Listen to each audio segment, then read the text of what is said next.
मयंक एक multinational company में branch manager की जॉब करता था। एक दिन मयंक को ऑफिस से घर जाने के लिए लेट हो गया था।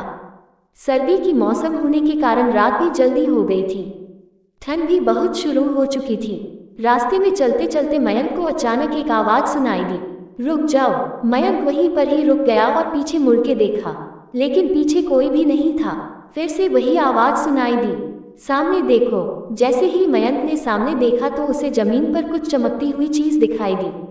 मयंक दौड़ के उस चीज के पास गया और देखा तो यह कोई साधारण चीज नहीं थी बल्कि एक चमकता हुआ हीरा था। उसने वह हीरा अपने हाथ में लिया। उसकी चमक देखकर मयंक की खुशी का पार ना रहा। लेकिन मयंक को कहाँ पता था ये कोई साधारण है या नहीं बल्कि एक मायावी हीरा है।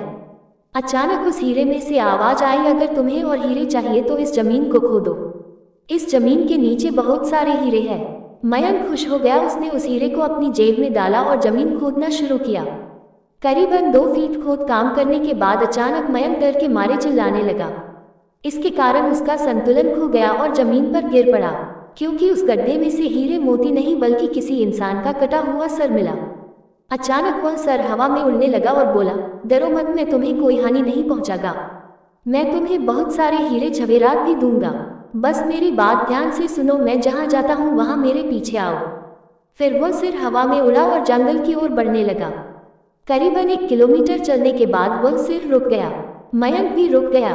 फिर उस सिर ने मयंक से कहा, इस जमीन के भीतर बहुत सारे हीरे मोती जवाहरात छुपे हुए हैं। इस जमीन पे खोद काम शुरू करो।